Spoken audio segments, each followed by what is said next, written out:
Pushpa movie తర్వాత బన్నీతో తమ ఉత్పత్తులను యాడ్ రూపంలో ప్రమోట్ చేసేందుకు ఎన్నో కంపెనీలు పోటీ పడ్డాయి. ఆ సమయంలోనే కొన్ని యాడ్లను కూడా చేశారు బన్నీ. కానీ ఓ అంతర్జాతీయ సంస్థకు ఆఫర్ మాత్రం సున్నితంగా రిజెక్ట్ చేశారట. సదరు సంస్థ నిమిషం యాడ్ కోసం 10 కోట్ల రూపాయలను ఆఫర్ చేసినా అసలు చేయనని చెప్పేశారట.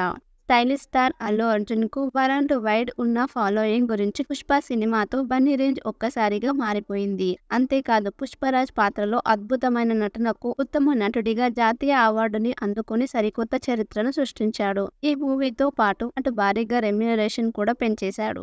బన్నీ ఇప్పటి వరకు సౌత్ ఇండస్ట్రీలో అత్యధిక ఫాలోయింగ్ ని సంపాదించుకున్న బన్నీకి ఇప్పుడు నార్త్ లో విపరీతమైన ఫ్యాన్ బేస్ పెరిగింది. అయితే పుష్ప మూవీ తర్వాత తమ ఉత్పత్తులను యాడ్ రూపంలో ప్రమోట్ చేసేందుకు ఎన్నో కంపెనీలు పోటీ పడ్డాయి. ఆ సమయంలోనే కొన్ని యాడ్స్ ని కూడా చేశారు బన్నీ. కానీ ఓ అంతర్జాతీయ సంస్థ ఆఫర్ ని మాత్రం సున్నితంగా రిజెక్ట్ చేశారు.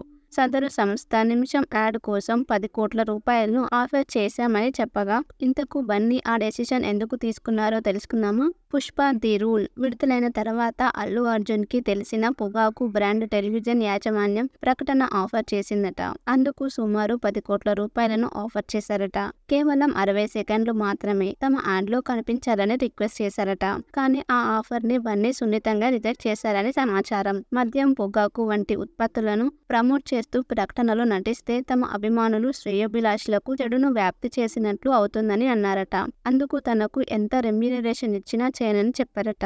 మే 31న ప్రపంచ పొగాకు నిరోధక దినోత్సవ సందర్భంగా బన్నీ తీసుకున్న ఈ సూపర్ డెసిషన్ న్యూస్ మరోసారి నెట్టిట్లో వైరల్ అయింది. అప్పట్లో బన్నీ తీసుకున్న నిర్ణయంపై ప్రశంసలు కురిపించారు ఫ్యాన్. ఇది ఇలా ఉంటే ప్రస్తుతం అల్లు అర్జున్ పుష్ప 2 చిత్రంలో నటిస్తున్న సంగతి తెలిసిందే. డైరెక్టర్ సుకుమార్ రూపొందించిన ఈ మూవీపై భారీ అంచనాలు పెరుగుతున్నాయి. First part block buster hit కాగా ఈసారి సెకండ్ పార్ట్ తో సుకుమార్ ఎలాంటి మ్యాజిక్ చేయబోతున్నాడో తెలుసుకునేందుకు ఫ్యాన్స్ ఆసక్తి చూపిస్తున్నారు.